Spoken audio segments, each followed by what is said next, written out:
Vous vous êtes forcément déjà demandé ce qu'on fait sur Terre. C'est quoi le sens de tout ça? Le bien, le mal, les riches, les pauvres, l'espace, le temps. Près de 8 milliards d'existences, indépendantes et connectées. Le sommes-nous vraiment? Si oui, pourquoi et même comment? La spiritualité, la philosophie, ou encore l'astrologie et la mythologie tentent toutes à leur manière, je pense, de répondre à ces questions. Et c'est précisément ce que j'aimerais explorer avec vous dans ce podcast. Prenez le temps de ralentir et de respirer. Bonjour à tous et bienvenue dans ma tête. Je suis Maya.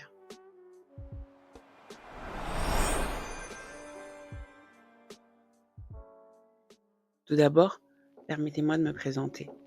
Issue d'une famille multiculturelle, je suis née à Madagascar, d'un père de confession musulmane et d'une mère catholique. J'ai atterri en France suite au mariage de ma maman avec un homme qui, depuis, a joué le rôle de père dans ma vie. Ce contexte, pas si particulier d'ailleurs, m'a poussée vers une quête de sens. Je me suis donc naturellement intéressée aux religions et aux textes sacrés. Puis mon chemin m'a conduit vers la philosophie, l'astrologie et la mythologie. Petit à petit, j'ai réalisé que tous ces domaines étaient liés d'une manière ou d'une autre, comme différentes facettes d'une même vérité.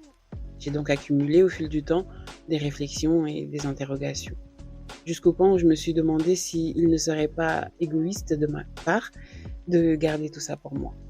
J'ai alors eu envie de partager ces idées avec vous, non pas pour imposer une vérité, mais plutôt d'ouvrir un espace de discussion, de réflexion tous ensemble. Dans ce podcast, je vous propose d'explorer ces thèmes sous différents angles, parfois à travers des pensées du jour, parfois avec des épisodes plus approfondis.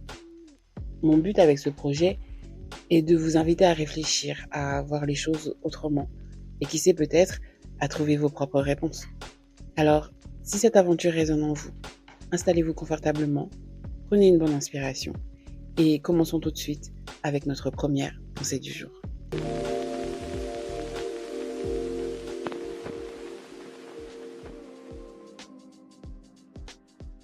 J'ai un ami qui fait du rap et qui possède un studio d'enregistrement. Un jour, je me suis surprise à l'imaginer m'entendre chanter et me proposer de faire un son. J'ai tout de suite trouvé cette pensée idiote. Quelques mois plus tard, je rends visite à cet ami. On est plusieurs dans son salon quand je reçois un appel et je décide de décrocher devant tout le monde. Après avoir raccroché, certaines des personnes présentes me font remarquer que j'ai une voix douce et apaisante. Mon ami en question confirme et me propose de m'enregistrer pour un projet.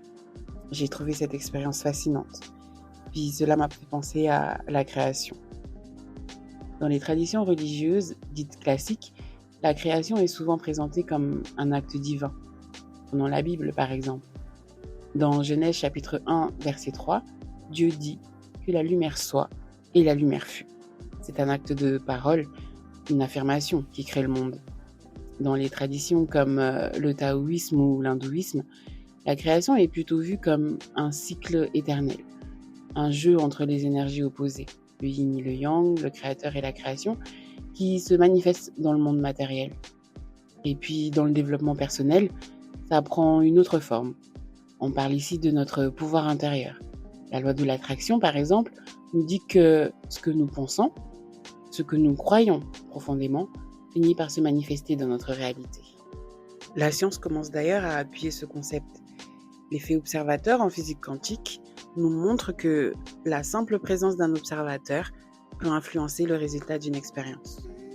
Tout ça rejoint à mon sens ce que nous disait déjà la Bible quand, dans Marc chapitre 11 verset 23, Jésus dit « Si quelqu'un dit à cette montagne « ôte-toi de là et jette-toi dans la mer », et s'il ne doute point en son cœur, mais croit que ce qu'il dit arrive, il le verra s'accomplir. » Alors, que pouvons-nous en conclure? Il est difficile de croire que seul le hasard m'a conduit dans ce studio d'enregistrement. Peut-être que la création n'est pas seulement un acte divin, extérieur à nous, mais plutôt une danse entre l'univers et nous-mêmes, un genre d'échange constant, un pouvoir de co-création avec la vie. En choisissant nos pensées, nos croyances et nos intuitions, et nos intentions, peut-être que nous influençons la réalité qui se manifeste autour de nous, individuellement ou même collectivement. Et en cela, ne sommes-nous pas tous des créateurs? Que la lumière soit, et la lumière viendra. Merci d'avoir partagé ce moment avec moi.